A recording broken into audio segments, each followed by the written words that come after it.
Kembali di Kompas Petang, Saudara. KPK menyita 2 mobil mewah jenis Jeep Rubicon dan mobil mewah BMW saat menggeledah rumah Yunus Mahatma, Direktur RSUD Dr. Harjono Ponorogo.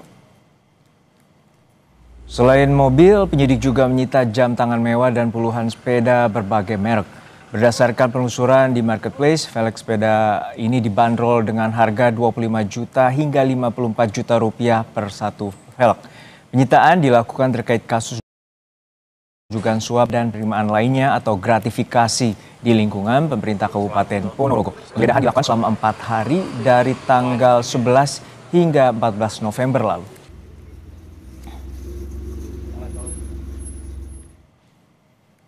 Penyidik juga mengamankan sejumlah aset bergerak lainnya, di antaranya sejumlah jam tangan mewah dan 24 sepeda.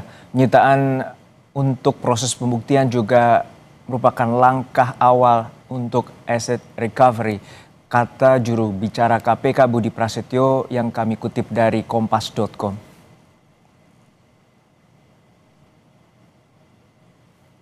Sebelumnya KPK menetapkan 4 orang tersangka dalam kasus dugaan suap pengurusan jabatan, proyek pekerjaan di RSUD Dr. Harjono Ponorogo dan penerimaan gratifikasi di lingkungan pemerintah Kabupaten Ponorogo. Penetapan tersangka dilakukan setelah diadakan operasi tangkap tangan di wilayah Kabupaten Ponorogo. Dari 4 tersangka, salah satunya adalah Bupati Ponorogo Sugiri Sancoko.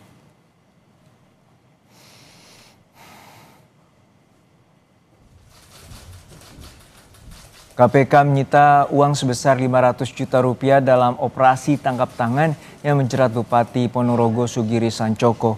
KPK menyebut uang itu berasal dari Direktur RSUD Ponorogo Yunus Mahatma agar posisinya sebagai dirut tidak digantikan oleh Sugiri Sancoko. KPK menemukan 3 kali setoran uang yang diserahkan Yunus kepada Sugiri terkait pengurusan jabatan sejak awal 2025.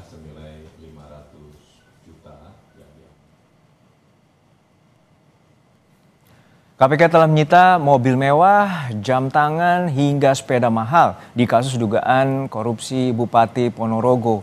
Lalu seperti apa langkah-langkah penyitaan dan juga penggeledahan yang menjadi pintu masuk untuk mengungkap kasus jual beli jabatan dan juga apakah ada indikasi tindak pidana pencucian uang? Kita membahasnya bersama dengan pakar hukum tindak pidana pencucian uang dengan Ibu Yenti Garnasi. Selamat petang.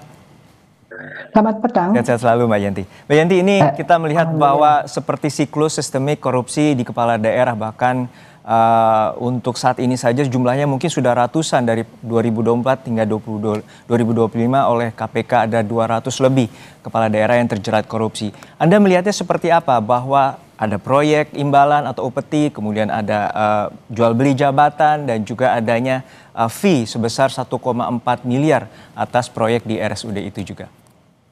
Ya, saya melihatnya ini kan modusnya kan pernah ya terjadi kalau nggak salah Bupati Klaten, Ya. Kemudian Bali atau Cimahi juga sama tuh jual beli jabatan ya, jual beli jabatan. Siapa yang mau jabat harus menyuap. Kemudian kalau proyek ya banyak lah. Tapi yang saya lihat kenapa tidak jera-jera gitu ya.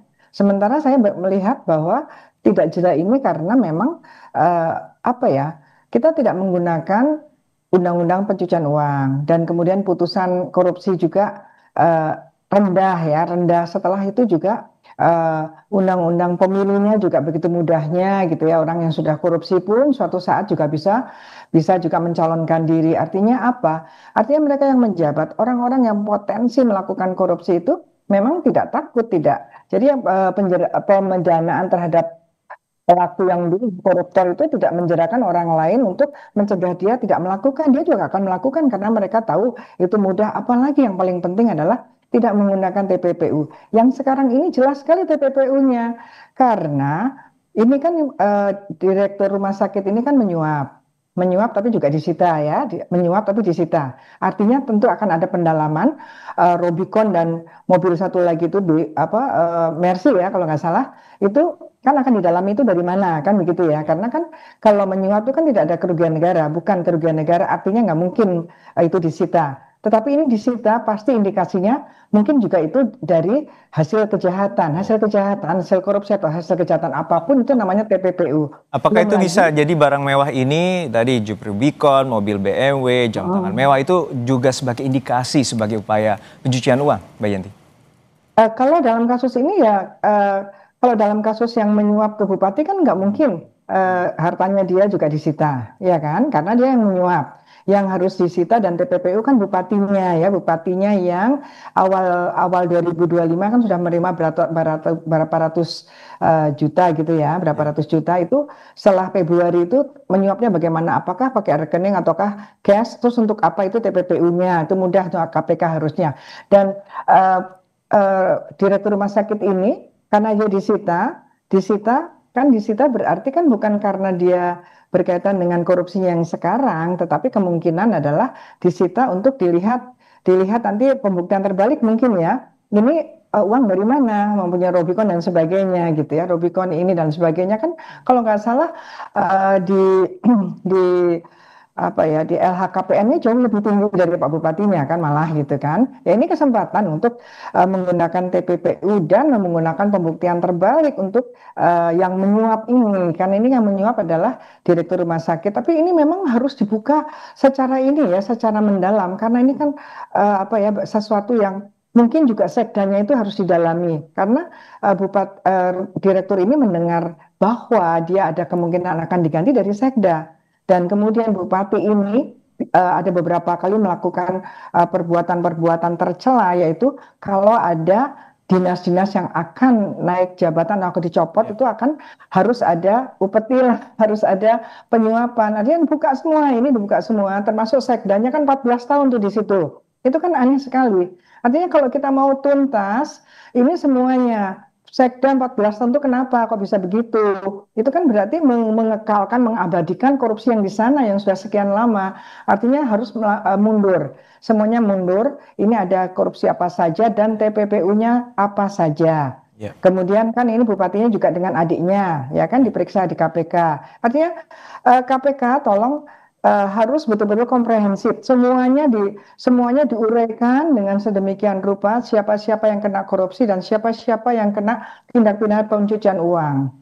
Baik, untuk saat ini ada 3 klaster bahwa yang satu terkait dengan penyuapan, gratifikasi dan juga adanya imbalan fee dari proyek pengerjaan di RSUD itu sendiri dan juga adanya penyuapan dari pihak swasta. Artinya ada 3 klaster. Nah, seperti apa pintu masuk KPK dan juga harus jeli bagaimana KPK menerapkan pasal pencucian uang untuk kasus ini?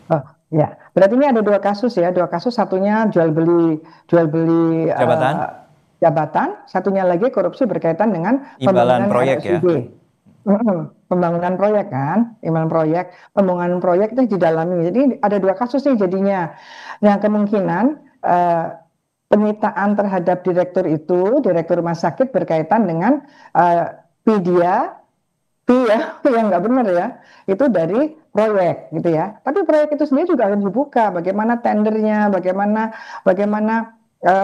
keuangannya ya, bagaimana dana-dana itu sampai ke rumah sakit dan hasil pembangunan rumah sakit itu sendiri bagaimana. Jadi nanti dibuka semua, berarti kan harusnya lebih dari ini ya. Kalau kemarin itu kan kita berpikir bahwa hanya 1 kasus, yaitu bahwa tiba-tiba direktur rumah sakit itu khawatir kalau dia diganti. Jangan-jangan khawatirnya karena takut nanti ini kebuka semua korupsi yang sebelumnya kan gitu ya, korupsi yang sebelumnya berkaitan dengan pembangunan sekian miliar itu kan, dan dia juga sudah dapat gitu ya, dan kemudian dia juga LHKPN-nya tinggi sekali, mencurigakan. Nah, jadi nanti ini berarti KPK, ini masyarakat melihat dan bisa mengamati bahwa KPK membuka 2 kejahatan sekaligus. Ya dibuka semua, siapa tahu memang bupati ini udah beberapa kali jual beli jabatan dan mungkin ada kasus lain lagi. Jadi sekalian gitu ya, sekalian dibuka. Termasuk juga bagaimana kenapa Sekda bisa 14 tahun itu untuk mengamankan kasus mana saja. Tentu ada korupsi dan TPPU. Sekali lagi, kalau korupsi tidak menggunakan TPPU ya yang terjadi seperti ini, tidak akan penjaraan karena dengan TPPU ancaman pidananya lebih berat dan itu memang tujuan untuk merecovery, tujuan untuk merampas, memiskinkan itu bisa tercapai. Demikian, Mas.